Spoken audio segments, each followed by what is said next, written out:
Hi friends, இன்றைக்கி வந்து நான் என்ன சொல்ல போகிறேன்னா, இது உங்களுக்கு பிடிச்சிருந்தா பாருங்கள், பிடிக்கலனா ஸ்கிப் பண்ணிவிட்டு போங்க. இப்போ ரீசெண்டாக பார்த்திங்கன்னா, எங்கள் ஊர் பக்கத்தில் பார்த்திங்கன்னா ஒரு பையன், அவனுக்கு பார்த்திங்கன்னா வந்து ஒரு ஏஜ் பார்த்திங்கன்னா 28 இருக்கும். அவன் வந்து சூசைட் பண்ணி இறந்துட்டான். இது பார்த்திங்கன்னா அந்த லவ் ஃபெயிலியர், என்னென்னு கேட்டால் லவ் ஃபெயிலியர் அப்படின்னு சொன்னாங்க. இப்போ என்ன ஆச்சுன்னு பார்த்திங்கன்னா, அந்த பையன் லவ் பண்ண பொண்ணு வந்து அவங்கக்கிட்ட சொல்லியிருக்கு, உங்ககிட்ட ஒன்றுமே இல்லை, உங்ககிட்ட சொத்து பற்றி எதுவுமே இல்லை அப்படின்ட்டு. பட் அந்த பையன்கிட்ட ஸ்ட்ரைட்டாக சொல்லியுமே அந்த பையன் வந்து சடனாக யோசிக்கலை பாருங்களேன். இவன் வந்து நம்ம சொத்து பத்துக்காக தான் லவ் பண்ணுறா, நம்ம பேக்ரவுண்டை பார்த்து தான் அவன் லவ் பண்ணுறா தவிர்த்து நம்மளோட உண்மையான அன்பை வந்து அந்த பொண்ணு வந்து லவ் பண்ணலை, அவனோட காதலை லவ் பண்ணலை, அவனுக்கு அது தெரியலை. பட் அவன் வந்து அப்போ சொன்ன அந்த கஷ்டத்துலேயே வந்து அவங்க வந்து தூக்கு மாட்டி இறந்துட்டாங்க. இப்போ நான் என்ன சொல்கிறேன்னு பார்த்தீங்கன்னா, உங்களுக்கு வந்து பிடிச்சிருந்தா லவ் பண்ணுறீங்க, ஓகே.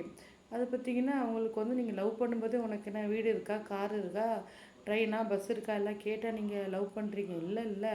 இப்போ லவ் பண்ணும்போதே பிடிக்கலாம் நீங்கள் சொல்லிவிட்டு அப்பயே போக வேண்டியது. அதனால் லவ்வெல்லாம் பண்ணிட்டு வந்து ஒரு செட்டில் ஆகும்போது ஒன்றை இது இல்லை அது இல்லைன்னு எதுக்கு சொல்லணும்? 28 வயசு அந்த பையன். ஒருத்தவங்க வந்து சின்ன வயசுலேருந்து வளர்ந்து அவங்க பெரிய ஆளாகி படித்து கொண்டு ஏதோ அவங்களுக்கு அந்த லவ் வரும்போது ஒருத்தவங்க லவ் பண்ணுறாங்க.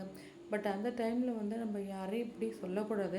உங்களுக்கு பிடிக்கலையா, நீங்கள் நமக்கு ஃபஸ்ட்டு நமக்கு எல்லாம் தெரிஞ்சிடும், அப்பயே நீங்கள் விட்டு விலகி போகலாம். அது இவ்வளோ தூரம் வந்து ஒருத்தவங்க வந்து சூசைட் பண்ணிக்கிற அளவுக்கு நீங்கள் வைக்கிறீங்க. தயவுசெய்து இந்த மாதிரி பண்ணாதீங்க. பட் லவ் பண்ணுறவங்க என்ன பண்ணுறீங்கன்னா, ஒருத்தவங்க வந்து உங்கள்கிட்ட ஒரு ரீசன் சொல்லும்போது நீங்கள் கொஞ்சம் புரிஞ்சுக்கிற திங்கிங் மைண்ட் இருக்கா இல்லையான்னு தெரியலை. அது ஒரு சூசைட் பண்ணணும் அவசியமா? தயவு செய்து யாருமே இந்த சூசைட்டுன்றதை வந்து யோசிக்காதீங்க. அந்த லைஃப் இல்லையா, நெக்ஸ்ட்டு லைஃப் வந்து உங்களுக்கு கடவுள் வந்து பெட்டராக வந்து கொடுப்பாரு. அதனால தான் வந்து உங்களுக்கு இது வந்து இப்படி போகிறதுக்காக கொடுத்துருக்காரு. பட் அவங்க அதை யோசிக்காமல் அவங்க சூசைட் பண்ணிக்கிட்டாங்க. ஆக்சுவலாக அவங்களுக்கு பார்த்திங்கன்னா அம்மா அப்பா வந்து சின்ன வயசில் இறந்துட்டாங்க. அவங்க இன்னொருத்தவங்க தான் வளர்த்துருக்காங்களாம். வளர்த்தவங்களுக்கு எவ்வளோ கஷ்டமாக இருக்கும். தயவுசெய்து யாருமே இதை மாதிரி பண்ணவே பண்ணாதீங்க.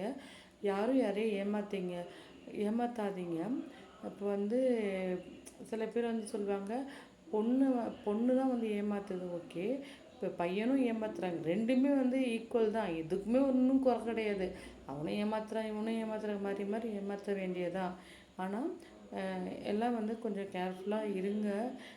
பட் வந்து சூசைட்டுன்றதை வந்து எடுக்காதீங்க. யாருமே உங்களுக்குன்னு ஒரு ஃபேமிலி பேக்ரவுண்டு எல்லாமே இருக்கும். யாரையும் ஏமாற்றாதீங்க. நம்மளோட சேனல் நேம் பார்த்திங்கன்னா அனுஷா லைஃப் ஸ்டைல்.